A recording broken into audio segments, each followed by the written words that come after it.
আমার মাকে আমি সারা জীবনও ঠিক করতে পারলাম না। আমি ব্যর্থ সন্তান হিসেবে গঠিত হইলাম। এত করে বলতেছি, মা তুমি বাংলাদেশে যেও না। কে শোনে কার কথা? মরার আডাল ভেসেছে তার।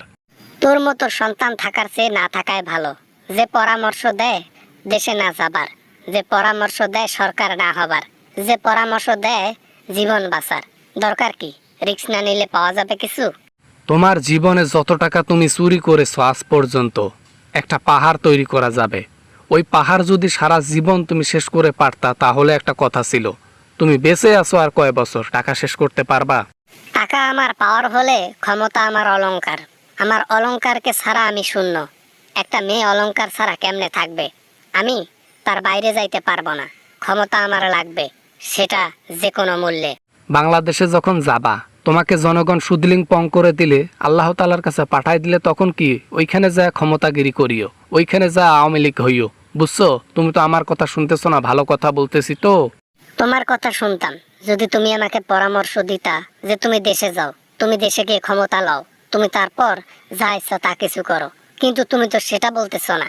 তুমি বলতেছো দেশে যাইও না, দিল্লিতে সারা জীবন থাকবো। দিল্লিতে আসো মানে তোমার মায়ের পেটের মধ্যে তুমি আসো। যদি বাংলাদেশে যাও, ওটা একটা জাহান্নাম। জাহান্নামে পরিণত হয়েছে শুধু তোমার জন্য, শুধু তোমার জন্য জাহান্নাম। এমনিতে অনেক ভালো দেশ, কিন্তু তুমি গেলে জাহান্নাম হবে। জাহান্নামে যদি যাইতে হয় তারপরও আমি জাহান্নামে যাব, তারপরও তোমার মায়ের ক্ষমতা লাগবে। এখন তুমি যদি বেশি কথা বলো তোমাকে তেজপুত্র করে দেব।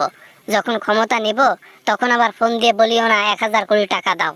আমার জীবনে যতগুলো টাকা আমার কাছে আছে, সারা জীবন আমার মতো সজীব ওয়াজেদ যদি বসি খায় 100টা, তারপরও সারা জীবনও টাকা শেষ হবে না। এত পরিমাণ টাকা পয়সা আমার আছে।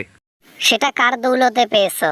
নিজের কামাইয়ে তো চাইরে না টাকা পয়সা জমাইতে পারো নাই, চাইরে না টাকা চাকরি করতে পারো। হ্যাঁ, টাকা পয়সা তো সব আমি পাঠাইছি। মানি লন্ডারিং করেছি তোমার কাছে হাজার হাজার কোটি টাকা, লক্ষ কোটি টাকা।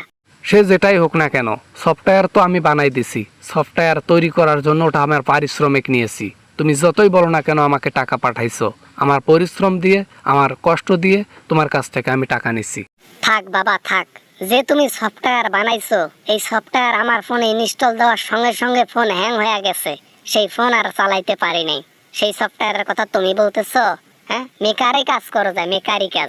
আমি মিকারি কাজ করব?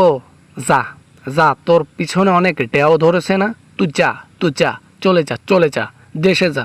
দেশে গিয়ে তারপর আব্বা আব্বা, আম্মা আম্মা, ছেলে ছেলে বলে ডাকলেও কেউ আসবে না। ডাকবো না, জীবন চলে যাবে তা তো ডাকবো না। তারপরে এমন ছেলের দরকার নেই আমার। এই বেটা, সামন থেকে সরে যা তো। আর ভাল লাগতেছে না তোর সঙ্গে কথা বলার। আমি ডিসেম্বরে দেশে যাব, মানে আমি দেশে যাবই।